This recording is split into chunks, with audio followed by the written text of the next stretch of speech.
Бүгінгі күнде салауатты өмір салтын ұстану әрбір азаматтың басты мақсатына айналуы тиіс. Себебі спорт тек денені шынықтырып қана қоймай, ішкі жан дүниені де тазартатын күш. Ашық аспан астындағы спорт алаңдары қала тұрғындарының ең сүйікті орындарының бірі. Мұнда таңның атысынан кеш батқанға дейін жүгіру, велоспорт, воркаутпен айналысатын адамдарды жиі көруге болады.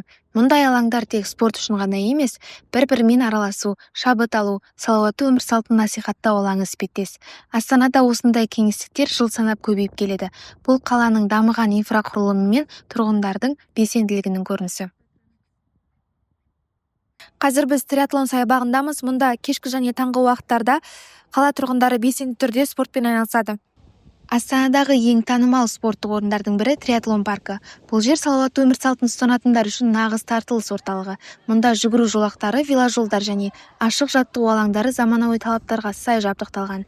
Әсіресе демалыс күндері мұнда жасынан кәрісіне дейін спортпен айналысатын тұрғындар көптеп жиналады. Табиғат аясындағы тыныш орта, таза ауа мен кең кеңістік денсаулықты нығайтуға таптырмас мүмкіндік. Тек ашық алаңдар ғана емес, жабық спорт кешендері де қала тұрғындарына сапалы қызмет көрсетіп келеді. Мұнда кез келген адам өз қызығушылығына қарай спорт түрін таңдай алады. Соңғы жылдары жастардың арасында денсаулыққа қатысты мәселелер жиі байқалуда. Дұрыс тамақтанбау, қозғалыс аздығы, стресс, мұның барлығы ауру сырқаудың негізгі себептеріне айналған. Бұл жайында біз медицина мамандарынан сұрап білдік.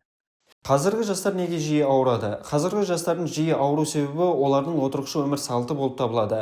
Олар жұмыста, оқуда және экранның алдында әлеуметтік желілермен көп отырықшы өмір салтын өткізеді. Сондықтан бұл проблемалармен, бұл мәселелермен күресудің ең тиімді және жеңіл әдісі спорт болып табылады. Спорт ағзада жеңіл гипоксияны шақырады және жеңіл гипоксия нәтижесінде ағзада жаңа ангиогенез процесі жүреді, яғни жаңа қан тамырлардың түзілісі.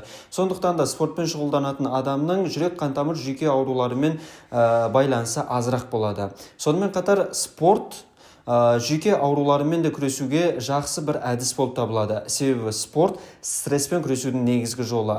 Стресстік гормондар түзілуінің нәтижесінде олар спорт арқылы жойылуы мүмкін. Яғни күнделікті кешкі серуен, таза ауадағы кешкі серуен стресстік гормондардың жойылуына алып келуі мүмкін. Сондықтан спорт денсаулық кепілі. Спорт тек әдемі дене пішіні емес, ол тәртіп, мақсат және рухтың мықтылығы. Астана тұрғындары мұны жақсы түсінеді. Ендеше спортпен айналысып, денсаулығымызды бірге нығайтайық.